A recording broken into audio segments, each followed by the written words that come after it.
हर रोज एक नई कहानी देखने के लिए चैनल को सब्सक्राइब करें और बेल आइकन दबाना ना भूलें। मालती एक छोटे से गांव में रहती थी। उसके पास किसी चीज की कोई कमी नहीं थी। बड़ा घर, अच्छा खाना पीना, जमीन जायदाद सब था। लेकिन मालती के घर में एक भी मर्द नहीं था। मालती के पति और तीनों लड़कों का देहांत हो चुका था। मालती अपनी 3 बहू रूपा, गायत्री और सलोनी के साथ रहती थी। सुबह सुबह मालती उठती ही है कि तभी उसकी बहू गायत्री चाय का कप लिए खड़ी रहती है। माँ जी, रात को नींद तो अच्छे से आई ना आपको? मैंने आपके लिए मसाले वाली कड़क चाय बनाई है। आप चाय पी लीजिए और बता दीजिए कि नाश्ते में क्या खाओगी आप, मैं बना देती हूँ। बहू, इतनी सेवा क्यों कर रही है? मैंने तुझे पहले ही बोल दिया था, इस सेवा से कोई मेवा नहीं मिलने वाला। जा, मेरे लिए नाश्ते में आलू और पूरी बना दे। माँ जी, आप भी ना, मैं ये सब सेवा किसी मेवा के लालच में नहीं करती हूँ, बल्कि मैं आपकी दिल से सेवा करती हूँ। और वैसे भी आप कोई पराई थोड़ी हो, आपकी सेवा नहीं करूँगी तो किसकी करूँगी? अच्छा चल चल, अब ज्यादा मक्खन मत लगा। नहा के आऊंगी तभी चाय पीऊंगी मैं। मालती इतना कहकर नहाने के लिए बाथरूम में जाती है तो देखती है कि वहाँ रूपा गर्म पानी डाल रही होती है। रूपा बहू, तू यहाँ क्या कर रही है? मुझे पता था कि आप नहाने आने वाली हो, तो मैंने पानी गर्म कर दिया और अब गर्म पानी ठंडे पानी को एक साथ मिला रही हो। ठीक है, कर दिया ना, अब हट पीछे। मालती की तीनों बहुएं उसकी बहुत सेवा करती थी, लेकिन मालती को इतना भी अच्छे से पता था कि उसकी तीनों बहुओं को बस पूरी जायदाद अपने नाम चाहिए। इसलिए वो तीनों मालती की बहुत सेवा करते थे। ऐसे ही कुछ दिनों बाद मालती अपनी अलमारी से सोना निकालकर अपनी तीनों बहुओं को बुलाती है।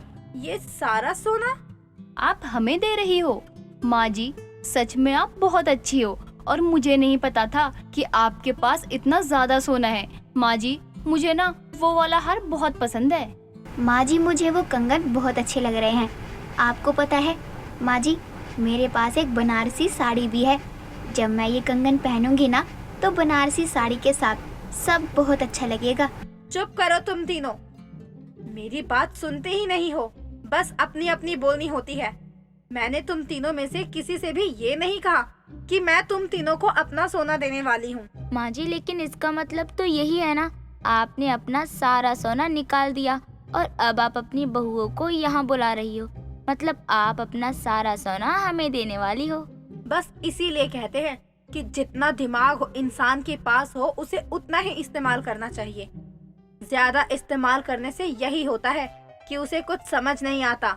फिर माँ जी, हमें बताओ तो कि ये सोना निकालने का और हमें ऐसे बुलाने का क्या मतलब है? मैं ये सारा सोना तुम्हें दे रही हूँ, लेकिन अपने पास रखने के लिए नहीं, बल्कि सोनार के पास जाकर इन सब में पॉलिश करवाने के लिए। अब आई बात समझ में, या अब भी कुछ बचा है समझाने को? मालती की बात सुनकर बहुओं का मुंह लटक जाता है और तीनों थोड़े थोड़े गहने लेकर सुनार की दुकान पर जाने लगते हैं। ऐसे कब तक चलता रहेगा? माँ जी जिस तरह से हमारे साथ करती है ना, मुझे तो ऐसा ही लगता है माँ जी मरने के बाद भी अपनी जायदाद हमारे नाम नहीं करने वाली है। अब हम ये भी तो नहीं कर सकते हैं ना, सीधा माँ जी से जमीन जायदाद की बात करेंगे, तब तो वो अपनी जायदाद से हमें बेदखली कर देंगी। इसलिए सेवा करने में ही भलाई है। सेवा कर तो रहे हैं इतने समय से, लेकिन इस सेवा का मेवा कब मिलेगा? माँ जी के पास इतने सारे गहने हैं, इतनी सारी जमीन जायदाद है, लेकिन फिर भी हमें फूटी कौड़ी नहीं देती है। अब तो कुछ करना ही होगा माँ जी का, वरना ये ऐसे ही पता नहीं कब तक चलता रहेगा और हम ऐसे ही मुंह खोलकर बैठे रहेंगे। लेकिन करे क्या? जब माँ जी हमारी सेवा से ही खुश नहीं हुई, तो ऐसा क्या कर सकते हैं कि माँ जी खुश हो जाएं? हम ऐसा करते हैं कि रात में जब सो जाए तो ये गहने और जमीन के कागज चोरी करवा देते हैं। माँ जी को कहाँ कुछ पता चलने वाला है कि ये सब हमने किया है। उन्हें तो यही लगेगा कि चोर ले गया और उसके बाद हम तीनों अपना अपना हिस्सा भी ले लेंगे। तीनों बहुएं मिलकर जाती हैं एक कालू चोर के पास। हम तुम्हारे लिए एक काम लेकर आए हैं। काम? कैसा काम? तुम्हें हमारे बताए हुए घर पर चोरी करनी होगी। वहाँ हम तीनों और हमारी एक सास रहती है। सास जब सो जाती है तो उसे कुछ भी पता नहीं चलता कि क्या हो रहा है। हम तीनों रात भर सोने का नाटक करेंगे, जिससे तुम्हारे काम में कोई परेशानी ना हो। मेरे पास अब तक बहुत लोग आए हैं, पता नहीं क्या क्या चोरी करवाने, लेकिन अब तक कोई ऐसा नहीं आया जो अपने ही घर में चोरी करवाए। तुम ये सब मत सोचो और जो काम दिया है उस पर ध्यान दो, तुम्हें तुम्हारे पैसे मिल जाएंगे। कालू चोर तीनों की बात मानकर रात में चोरी करने को जाता है। कालू चोर दबे पांव अंदर आता है और रात के अंधेरे में उसे कुछ नहीं दिख रहा था। तभी कालू एक साड़ी पहनी औरत के पास जाता है। कौन सा है तुम्हारी सास का कमरा? जल्दी से बता दो, चोरी करने का यही सही समय है। इतने बड़े घर में चोरी करने को बुलाया है और मुझे चिंदी से पैसों में टरका रहे हो। मेरे दाम बढ़ गए हैं। ये चोर मेरे घर में कैसे? और इसकी बातों से तो यही लग रहा है जैसे इसे मेरी बहुओं ने बुलाया है। लेकिन मेरी बहुएं अपने ही घर में चोर को कैसे बुला सकती है? अरे क्या हो गया? तुम्हें कोई सांप सूंघ गया है क्या, जो मुंह से कुछ निकाल नहीं रही हो? तुम तीनों ने ही तो मुझे बताया था कि घर आकर चोरी करनी है, वो भी तुम्हारी सास के कमरे से। और तुम मुझे इतने बड़े काम के इतने कम पैसे दे रही हो। मैं तो नहीं करने वाला ऐसे काम। ठीक है, तुम्हें जो चाहिए वो मिल जाएगा, लेकिन तुम्हें चोरी बस एक कमरे में नहीं बल्कि 3 कमरों में करनी है। वो क्या है ना, मेरी सास ने बहुत चालाकी दिखाई और सारा सामान 3 अलग अलग कमरों में रख दिया, इसलिए अब तुम्हें 3 अलग अलग कमरे में जाकर चोरी करनी होगी। आवाज थोड़ी बदली बदली सी लग रही है। अरे मैं वही हूँ जिसने तुम्हें ये काम दिया है, और आवाज शायद इसलिए बदली बदली लग रही है क्योंकि मैं धीरे से बोल रही हूँ, कहीं कोई सुन ना ले। मालती एक एक करके चोर को अपनी बहू के कमरे में लेकर जाती है और बहुओं का ही सामान चोरी करवा देती है। कुछ देर बाद जब चोर चला जाता है तो मालती जाकर आराम से सो जाती है। अगली सुबह जब सब उठते हैं तो तीनों बहुएं अपने कमरे से सामान गायब देखती हैं तो बहुत ही घबरा जाती हैं और कमरे से बाहर आकर शोर मचाने लगती हैं। हाय मेरा सामान, थोड़ा बहुत तो था मेरे पास, अब वो भी चोरी हो गया। क्या तुम्हारा भी सामान चोरी हुआ है क्या? तुम्हारा भी से क्या मतलब? तुम दोनों का सामान भी गायब हुआ है क्या?